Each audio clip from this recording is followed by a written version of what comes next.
नमस्कार, मैं हूं आपके साथ विशाल कालरा। एक बार फिर से जनतंत्र टीवी के डिजिटल प्लेटफॉर्म पर आप सभी का बहुत-बहुत स्वागत है। जैसा कि आप स्क्रीन पर देख रहे हैं, 2 खास मेहमान आज हमारे साथ चर्चा में हैं। अमितोष परीख जी हैं हमारे साथ, विश्व हिंदू परिषद के नेशनल स्पोक्सपर्सन हैं। मुस्लिम स्कॉलर मौलाना साजिद रशीदी भी हमारे साथ हैं। आज 2 ऐसे स्टेटमेंट थे जिन पर बात करने के लिए ये 2 खास मेहमान हमारे साथ जुड़े हैं। एक राजस्थान के राज्यपाल हरिभाऊ बागड़े जी का बयान, जिनके बयान को राजस्थान में जो विपक्ष है उसकी आलोचना कर रहा है। उनका कहना है कि जो लोग डर गए वो हिंदू धर्म को छोड़कर दूसरे धर्म में चले गए और जो नहीं डरे हैं वो आज भी हिंदू हैं। दूसरी तरफ मोहन भागवत साहब का स्टेटमेंट है, जिनका कहना है कि जहां जहां आरएसएस है वहां वहां हिंदुओं के मंदिर, उनके शमशान, उनकी जल, उनकी जमीन की रक्षा करने की जिम्मेदारी हमारी है। अमितोष जी, मैं आपसे शुरुआत कर रहा हूं और पहले राजस्थान के राज्यपाल के स्टेटमेंट से शुरुआत करते हैं। जो डर वाली बात उन्होंने कही, राजस्थान में विपक्ष कह रहा है कि इस तरह की बातें करने की कोई जरूरत नहीं है और राज्यपाल जिस तरह के संवैधानिक पोस्ट पर बैठे हैं, शोभा नहीं देता है इस तरह की बातें कहना। और क्या ये दिखाना चाह रहे हैं कि जो दूसरे धर्मों में चले गए हैं वो डरे हुए लोग हैं? विशाल जी, देखिए, जब विपक्ष की बात करती है तो मुझे लगता है विपक्ष सिर्फ एक ही चीज से विपक्ष और विद्रोह करता है, वो है सनातन की बात करना और हिंदुत्व की बात करना है, हिंदू की बात करना। दूसरा उनका सबसे बड़ा विद्रोह रहता है, वो है इतिहास को सही तरह से सबके समक्ष लाना। ये 2 विद्रोह है जो विपक्ष के सबसे महत्वपूर्ण विद्रोह में माने जाते हैं। अगर गवर्नर साहब ने जो बात कही, वो इतिहास को दोहराने वाली बात है और इतिहास से ही लेते हुए बात कही गई है।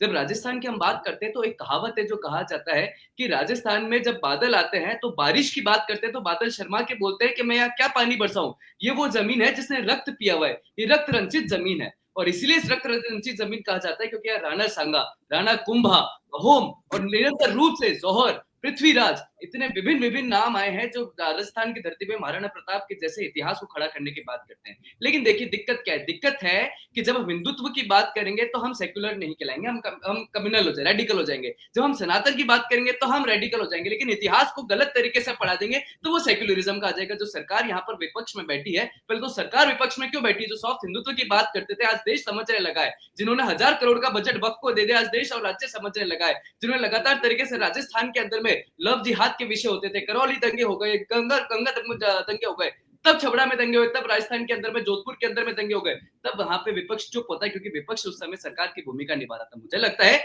इतिहास से सीख लेके वर्तमान में समझ अच्छी और वर्तमान से सीख लेके भविष्य में कुछ भी ऐसी बात ना हो। जो डरा वो खत्म हुआ, हम अलग हुए तो बटे, हिंदू बटा तो देश बटा ही नहीं है विशाल जी, देश मिटा भी है। और भारत की संस्कृति, राजस्थान की संस्कृति, 800 वर्ष का इतिहास है विशाल जी। बात करेंगे राजस्थान में 800 वर्ष तक मुगलों ने राज करने का प्रयास किया था, घुस नहीं पाए थे राजस्थान की जमीन के अंदर में। और वही मुगल जब आगे बढ़ते हैं राजस्थान के बाद तो वो दिल्ली पहुंच जाते हैं, दिल्ली से आगे तक पहुंच जाते हैं। और किस तरह से अभी देखा जाए तो मैं एक बात अंत में कहता हूं अपनी, वो बात ये है कि जो बाबर की छाती ठोकते हैं, बाबर के नाम की छाती ठोकते हैं, अगर वो राणा प्रताप, राणा संगा, राणा कुंभा जैसे अपनी छाती चिरवाते तो मुझे लगता है तब उन्हें समझ में आता धर्म क्या है। साजिद रशीदी जी, जो बात विपक्ष ने कही कि भाई संवैधानिक पोस्ट पर बैठे हुए व्यक्ति को ऐसी बातें करने की कोई जरूरत नहीं है, लेकिन अमितोष जी कह रहे हैं कि ऐसी बात करने में गलत क्या है? यही तो सच्चाई है। इन्होंने सही कहा, क्योंकि ये विचारों का आदान प्रदान है। इंसान के जैसे विचार होते हैं, जिनको मानकर वो जीवन जीता है, उनके जो विचार वो अपने अंदर धारण करता है, वही चीजें फिर बाहर आती हैं। जो इनके बड़े हैं गुलोवालकर, उनकी वाणी क्या है वो सुनिए आप मुझे।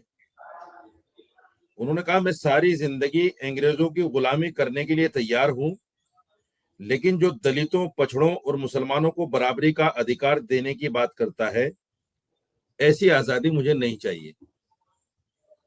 जिन लोगों के विचार ऐसे हों, जिनके पुरखों के, जिनके बड़ों के विचार ऐसे हों, तो आगे उनके मानने वाले, उनके बच्चे, उनके सपोर्टर वही तो विचार रखेंगे।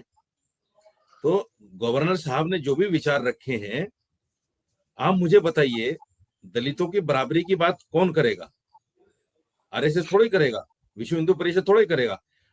जो बच्चा अगर मंदिर की टोटी से पानी पी ले उसको मारा जाए, अगर दलित किसी मंदिर में घुस जाए तो उसको गंगा जल से धोया जाए, किसी के घर में बैठ जाए, किसी के घर में घुस जाए तो उस घर को गंगा जल से धोया जाए, ये लोग बराबरी की बात करते हैं। जो भी मुसलमान हुआ है वो डर से मुसलमान नहीं हुआ, वो इन अत्याचारों की वजह से मुसलमान हुआ है। ये जो अत्याचार दलितों पर होते हैं, जो जिस तरह की नाइंसाफी दलितों के साथ होती है, आज भी उनको घर में घुसने नहीं दिया जाता, मंदिरों में घुसने नहीं दिया जाता, उनके मंदिर अलग। ये इनको जब कहीं ना कहीं तलवार फहरानी होती है, जब उनको जय श्री राम के नारे लगवाने होते हैं, तब तो सारे हिंदू हैं, दलित भी हिंदू, वो भी हिंदू, ये भी हिंदू। लेकिन जहां बात बराबरी की आए, जहां बात इंसाफ की आए, फिर दलित बेचारा दलित हो जाता है, आदिवासी आदिवासी हो जाता है, पछड़ा पछड़ा हो जाता है। चूंकि जो इनकी धार्मिक किताबें हैं, मनुस्मृति वगैरह पढ़ लीजिए आप ये मैंने पढ़ा है, शायद ये उसका विरोध करेंगे, मनुस्मृति को पढ़िए आप, उसमें सारा कुछ भरा पड़ा है दलितों के खिलाफ, शूद्रों के खिलाफ, जिस तरह से उसमें कहा गया है, बताया गया है। तो जैसी पढ़ाई करेगा आदमी, जैसी मानसिकता लेकर आगे बढ़ेगा, उसी के कारण जो है, उसी की वजह से, उसी की तरह की वो बात करेगा। तो इनकी गलती नहीं बेचारे की, अमितेश की गलती नहीं है, अमितेश ने यही पढ़ा है, अमितेश ने यही देखा है, अमितेश ने ऐसे ही लोगों की सोबत इख्तियार की है जो इस तरह का ख्याल रखते हैं, जो इस तरह का आप कह रहे हैं कि जो मुसलमान हुआ वो डर से मुसलमान नहीं हुआ अमितोष, वो ये कह रहे हैं कि वो तो अत्याचारों की वजह से हो गया, धर्म परिवर्तन तो अत्याचारों से हो गया। और आज भी जो हिंदुओं को एक करने की बात करते हैं, वो कहते हैं जब तलवार हाथ में पकड़ानी होती है तो सबको हिंदू कह देते हैं, लेकिन जहां भेदभाव खत्म करने की बात आती है तो फिर सारे हिंदू नहीं होते, फिर वहां जातियां आ जाती है। विशाल, 3 बात पे मैं इनका काउंटर करता हूँ। पहली बात, ये विषय था इतिहास का, ये आ गए दलित और जय भीम पे। मैं उस फॉल्स नैरेटिव को भी अभी आपके सामने क्लियर कर दूंगा। दूसरा डिबेट थी कि यहाँ पर किस तरह से इतिहास को गलत तरीके से पढ़ाया गया। मैंने बाबर के बारे में, औरंगजेब के बारे में, निरंतर मुगलों के बारे में, तुर्क के बारे में, इस देश की भूमि में हुए अत्याचार, और उसके बाद आजादी के बाद भी 5 एजुकेशन मिनिस्टर जो मुसलमान रहे, उन्होंने इतिहास से जो छेड़छाड़ करी, और उसके बाद 1971 का जीनोसाइड, बांग्लादेश का जीनोसाइड, कश्मीर के अंदर में जीनोसाइड, कश्मीर पंडितों को हटाना, इस सारा इतिहास जो था उसके ऊपर में डिबेट थी। मैं इनसे यही एक्सपेक्ट कर रहा था, लेकिन ये आ गए दलित के ऊपर में। तो देखिए, दलित के ऊपर मैं बात कर लेता हूँ। मनुस्मृति जो इनने पढ़ी, इनकी गलती नहीं है। मनुस्मृति जो पढ़ी वो मैक्यूले की इंटरप्रेटेड मनुस्मृति पढ़ के आ गए। पूरी मनुस्मृति में वर्ण प्रथा की बात है, कई कास्ट सिस्टम की बात नहीं। कास्ट सिस्टम आया जब ब्रिटिश गवर्नमेंट हुकूमत यहाँ पर आई। लेकिन उसके अलावा देखिए, जय भीम के ताल ठोकने वाले और अपनी छाती ठोकने वाले कहाँ चले जाते भाई? जब हरीश जाटव की मॉब लिंचिंग कर दी जाती है, कहाँ चले गए थे? पूछना इनसे आप। विवेक जाटव कहता रहता है कि मेरी माँ इंतजार कर रही होगी, मुझे मारो मत, कहाँ चले गए इनका जय भीम? सांप्रदायिक असहिष्णुता फैलती है किशनगढ़ के अंदर में, कहाँ चला गया? झालरा पटना के अंदर में कृष्ण वाल्मीकि के घर में घुस के हत्या कर दी जाती है। इस सारे अक्यूज जो है इसमें मुसलमान है, आप चेक करिएगा उठा के, कहां चली जाती है इनकी जय भीम की। यौन उत्पीड़न का शिकार दलित लड़की और भीम एकता दलों की चुप्पी हो जाती है। एक दलित लड़की का लगातार शोषण कर जाता है, अत्याचार और रेप करा जाता है मुसलमानों द्वारा, जिहादियों द्वारा, कहां चले जाती है रशीद साहब की जय भीम? और 9 दिन तक नशा देकर 2 दर्जन से अधिक लोगों के साथ दुष्कर्म करते हैं दलित समाज के साथ, कहां चली जाती है इनकी जय भीम? मुझे लगता है पहले इन्होंने भारत को बांटा, भारत की सभ्यता, संस्कृति और अक्षुणता को बांटा, फिर उसके बाद आपकी संस्कृति के साथ खिलवाड़ करा, तब आपकी महिलाओं के साथ बलात्कार करे, उसके बाद आपकी भूमि को बांटा।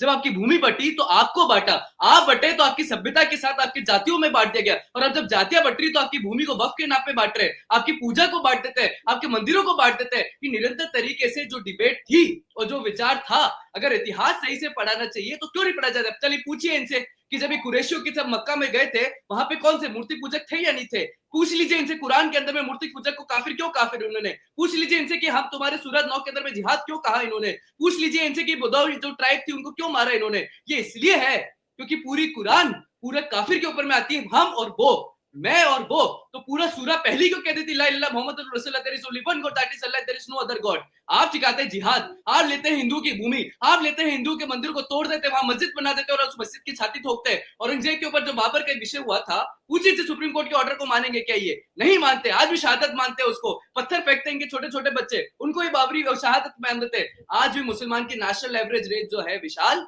वो ST/SC एवरेज रेट से कम है, क्योंकि मदरसे के अंदर में जो पढ़ाया जाता है वो 2 चीज पढ़ाई जाती है, एक तो भारत के विरुद्ध आपकी फीलिंग, हिंदू हेटेड, और हिंदू महिलाओं के साथ किस तरह, और इसलिए अजमेर का विजयनगर का विषय आ गया। मुझे लगता है इतिहास जो है उसके साथ छेड़छाड़ हुई है, और उस छेड़छाड़ को ये तो नहीं एक्सेप्ट करेंगे, पर एक एक हिंदू इसलिए एक्सेप्ट कर चुका है क्योंकि जब तक एक हिंदू बचेगा विशाल, तब तक ये देश हिंदू राष्ट्र रहेगा। जब औरंगजेब आया था तब भी हिंदू राष्ट्र था, जब इन्होंने सिखों के साथ करा तब भी हिंदू राष्ट्र था, और जो पहली FIR हुई थी अयोध्या में, पढ़िए जाके, वो निहंग सिखों ने करी थी, तब भी ये हिंदू राष्ट्र था। मुझे लगता है इसको अब आपको नहीं लगता कि राज्यपाल के पद पर बैठा हुआ कोई व्यक्ति फिर वो नारा सबका साथ सबका विकास, आप अगर ये कहें कि दूसरे धर्म में जो व्यक्ति है वो तो डरा हुआ व्यक्ति है, हिंदू जो है वो है जो डरा नहीं, और दूसरे धर्म में जो गया हुआ व्यक्ति वो तो डरा हुआ व्यक्ति है, तो फिर सबका साथ सबका विकास की बात कहाँ से आएगी?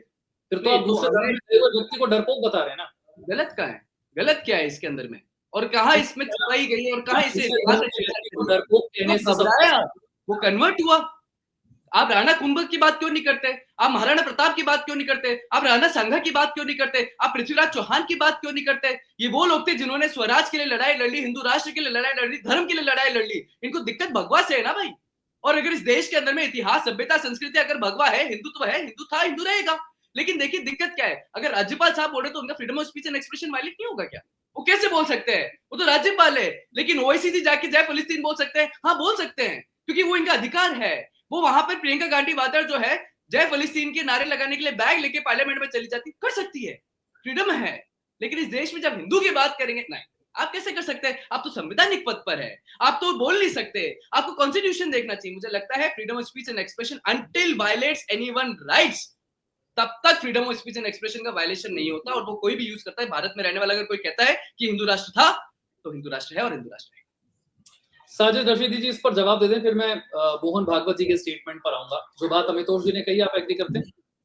देखिए, बड़ी दिक्कत ये है कि इनमें से कोई भी हो, विश्व हिंदू परिषद का नेता हो, आरएसएस का नेता हो, बीजेपी का नेता हो, ये सारे के सारे स्पीच देते देते, कोई जवाब देते देते हिंदू मुसलमान पे जरूर आ जाते हैं। किसी साहब ने बड़ी अच्छी बात कही है कि अगर हिंदुस्तान में मुसलमान और बगल में पाकिस्तान नहीं होता तो इनके बहुत सारे नेता और अभिनेता जो है भुट्टे भूनते हुए मिलते, इनको रास्ता ही नहीं मिलता। ये एक मिनट बगैर मुसलमान और पाकिस्तान के बोल ही नहीं सकते, ये मेरा दावा है। एक मिनट नहीं बोल सकते, इनको मुसलमान लफ्ज लाना ही लाना है। मैंने मुसलमान की बात ही नहीं करी, मैंने सिर्फ दलितों की बात करी है। मुसलमान इन्होंने घुसा दिया, क्योंकि मुसलमान के बगैर इनकी स्पीच पूरी नहीं होती। सवाल ये है कि संविधान को जो पढ़ेगा उसी को तो पता चलेगा संविधान में क्या है। संविधान में जो आदमी संविधान की शपथ लेता है, राज्यपाल को मामूली पद समझ रहे हैं आप? एक बहुत बड़ा संवैधानिक पद है, प्रदेश का गुरु होता है, प्रथम नागरिक होता है प्रदेश का। वो भी आदमी अगर भेदभाव की बात करे, ऊंच नीच की बात करे, जाति प्रथा की बात करे, तो क्या आप उसको संवैधानिक कहेंगे? कितने शर्म की बात है, इन्होंने एक मिनट में कह दिया कि राज्यपाल क्यों नहीं कह सकता। इनको ये ज्ञान नहीं है संविधान का, ये बेचारे उम्र में छोटे हैं, जज्बात इनके बड़े। दूसरी बात, मैं बीच में नहीं बोला भाई, मैं बीच में नहीं बोला आपको। नहीं विशाल जी, मैं बीच में आपके बीच में नहीं बोला, लेकिन मिर्ची लगती है आपको बिना वजह। मेरे बच्चे की तरह हो आप, जितनी आपकी एज है इतने बड़े बड़े मेरे बच्चे हैं, सुन लो। नहीं अच्छी बात है, शायद आपके माँ बाप ने सिखाया होगा कि बड़ों के सामने कैसे बातें करते हैं।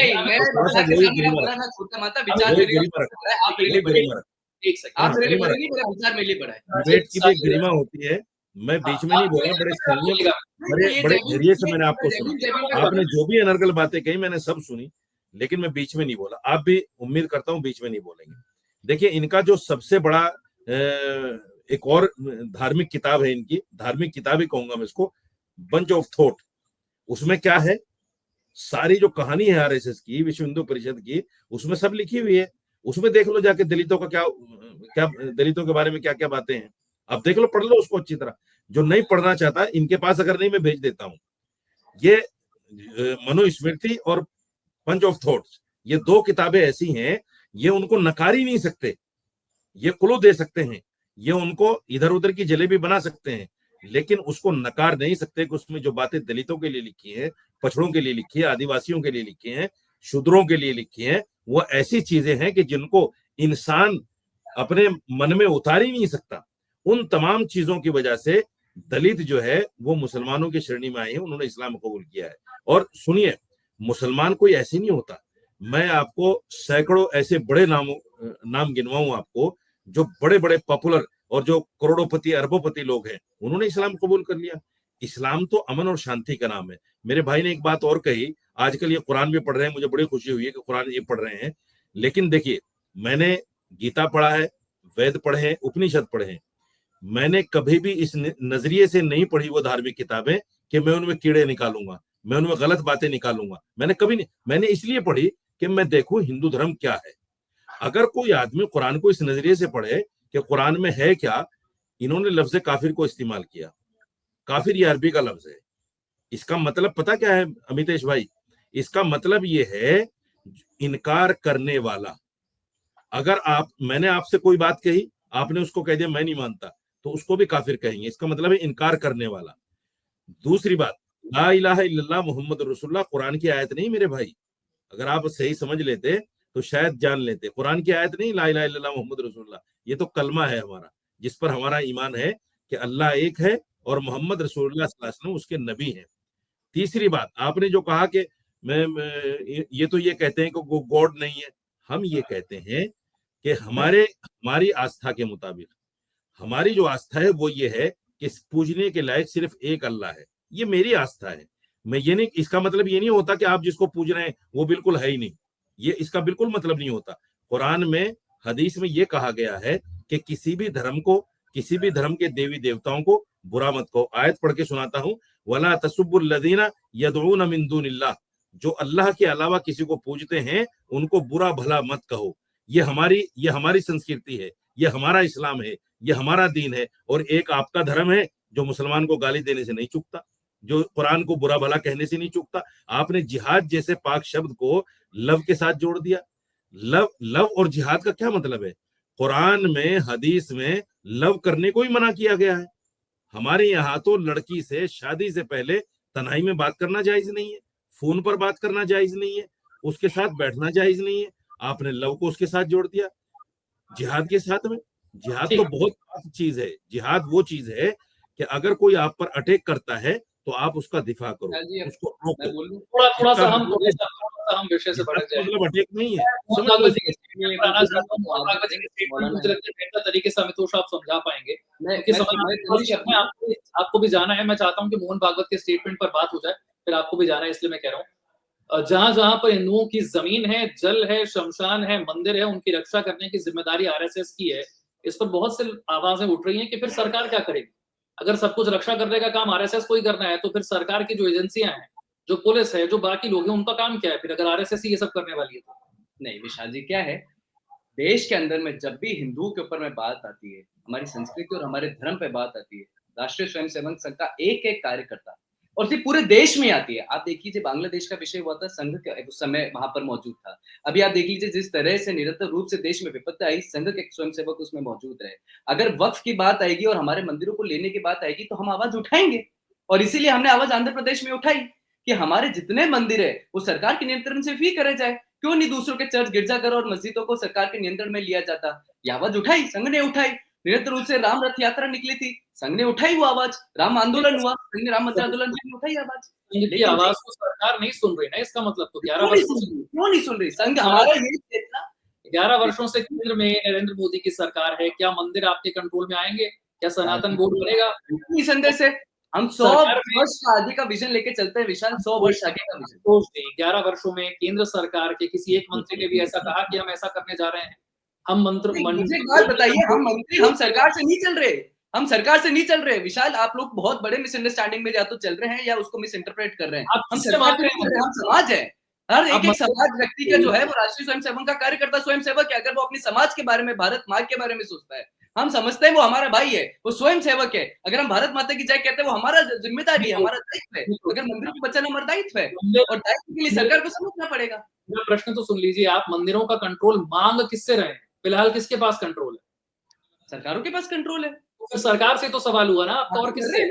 आज आपके बोलने से तो हो नहीं जाएगा, उसमें समाज को चेताना पड़ेगा, समाज अवेयर होगा। जो 100 साल की लड़ाई, 500 वर्ष की लड़ाई लड़ी थी, ये तो उसको मानते नहीं है, लेकिन लड़ाई लड़ी गई ना। स्वयंसेवक वहां पे बलिदान हुए, कार सेवक हुए, हुआ ना। हमें तो ये मंदिरों का कंट्रोल वापस मंदिरों के पास जाना चाहिए, ये समझना किसे है? विपक्ष को समझना है या सरकार को समझना है? तो विशाल जी यही तो बात है, समाज के अंदर में जाके समाज को चेताना और फिर सरकार से आग्रह करना कि जो सही है उसको सही करा जाए। अगर हम आर्टिकल 14 की बात करते हैं, अगर हम right to profess practice propagate के 25 की बात करते हैं, तो आर्टिकल 14 वक्फ की बात कर लीजिए ना। 9 लाख एकड़ जमीन वक्फ ने जब अपने पास कर ली तो क्या वक्फ अमेंडमेंट बिल आया? मुझे लगता है कि सरकार को जब लगता है, सरकार समझती है, और हमारी बात है सरकार तक पहुंचाना, हम पहुंचाएंगे। चाहे आज ही तो कल नहीं तो परसों। 500 वर्ष का इतिहास था, लड़ाई लड़ी, सरकार तक हुआ और माननीय सर्वोच्च न्यायालय से आदेश हुआ। तो वो होगा। आज आपके मैं उन साजिद रशीदी जी के पास जाऊं उससे पहले प्रधानमंत्री से लेकर केंद्र सरकार के बड़े बड़े मंत्री संघ से निकले हैं, स्वयंसेवक रहे हैं। आप ये कह रहे हैं कि आप उन स्वयंसेवकों को यही बात समझा रहे हैं जो संघ आज कह रहा है, उनको वो बात समझ में नहीं आई। और सरकार में अंतर होता है विशाल जी, शायद या तो आप ये समझ नहीं पा रहे या हम इसको समझा नहीं पा रहे।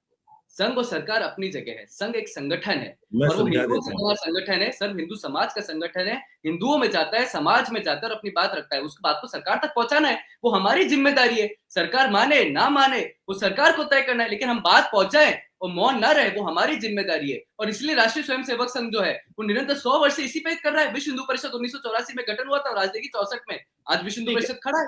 मुझे लगता है रिजल्ट का वेट करना चाहिए। सरकार को समझाने की कोशिश कर रहे हैं कि मंदिरों का कंट्रोल फिर आपके पास होना चाहिए। अरे मेरे भाई विशाल जी, आप कोर्ट की जजमेंट देखिए, सुब्रमण्यम स्वामी का जजमेंट देखिए, आप जाके वापिस से मंदिर का नियंत्रण दिया गया।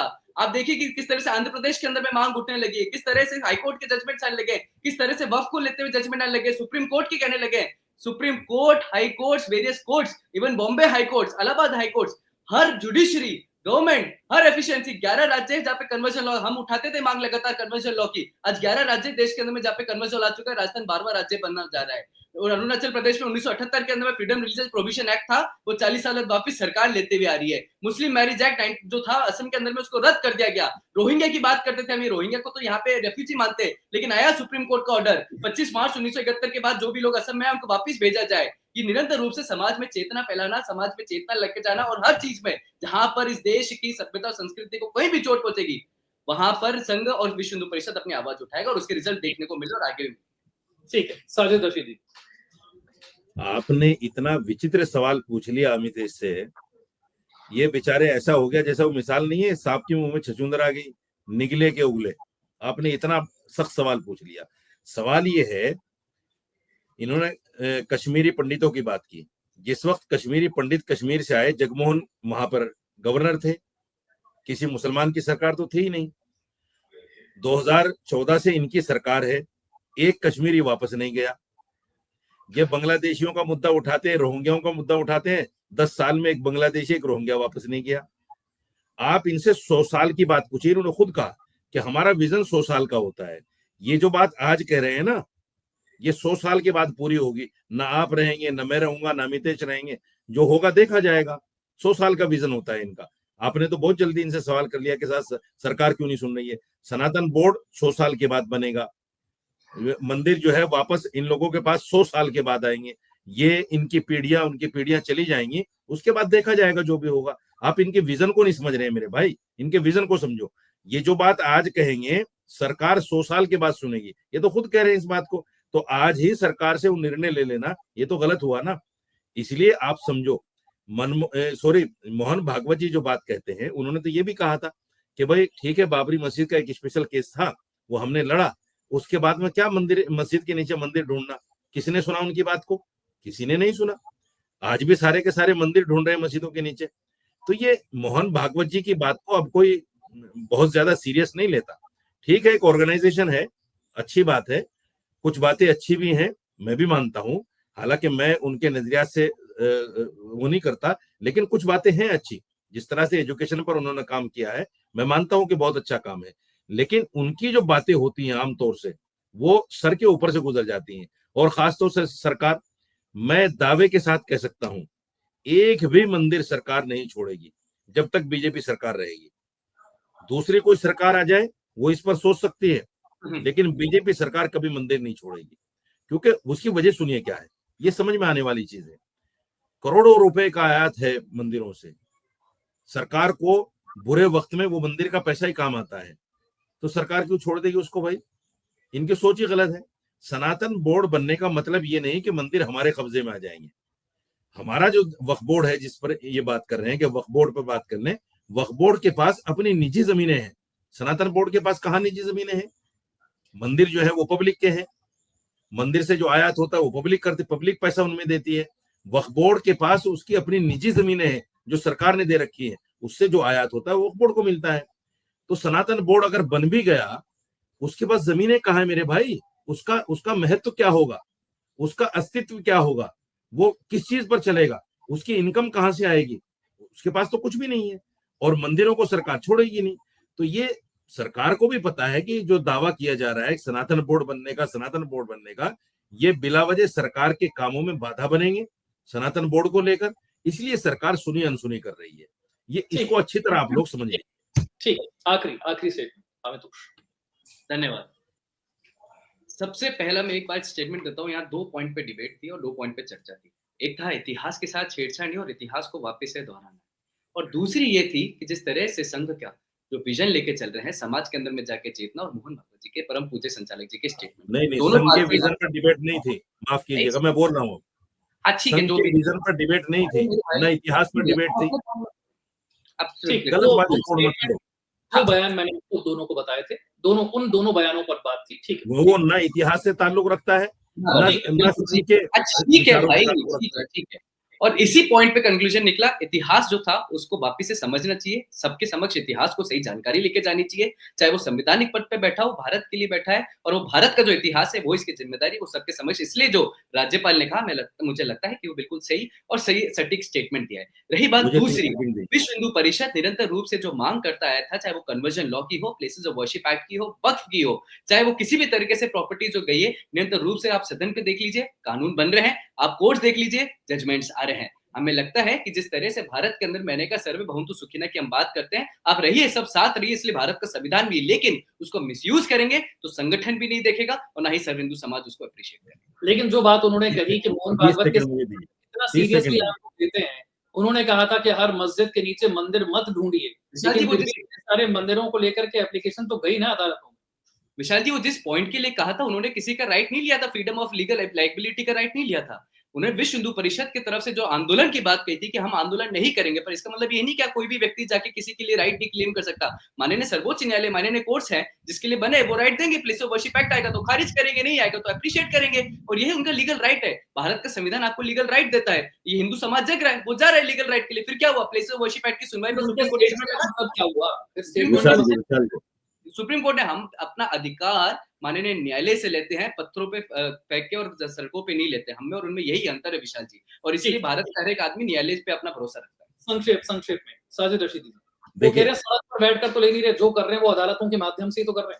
हाँ बिल्कुल, ये इस बात को भी स्पष्टीकरण करें कि मोहन भागवत ने जो बात कही थी, उनका हम 100% जो है उस बात की का समर्थन करते हैं। ये नहीं करेंगे उस बात का, क्योंकि अगर करेंगे तो इनको उन लोगों का विरोध करना पड़ेगा जो बार बार कोर्ट पहुंच जाते हैं मस्जिदों में मंदिर ढूंढने के लिए, उनका विरोध करना पड़ेगा यकीनी तौर पर, इसलिए ये करेंगे नहीं। दूसरी बात, संविधान जो हिस्ट्री है हमारी हिस्ट्री 2 तरह की है।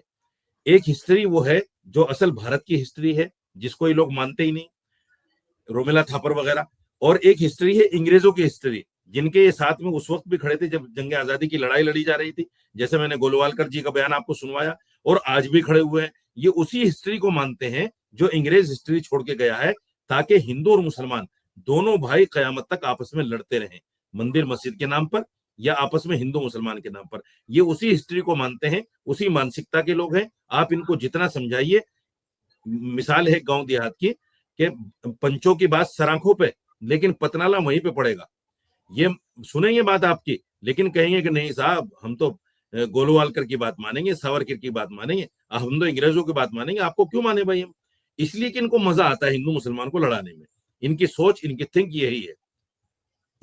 ठीक है, आखिरी के 30 सेकंड में तोड़ दीजिए।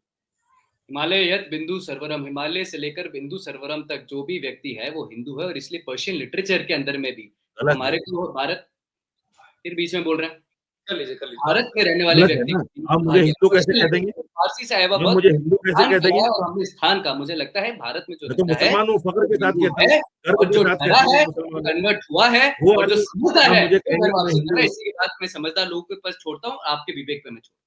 ठीक है, बात यही थी कि सबका साथ सबका 40 विकास। करोड़ मुसलमान है यार, वो मुसलमान ही है, हिंदू नहीं है।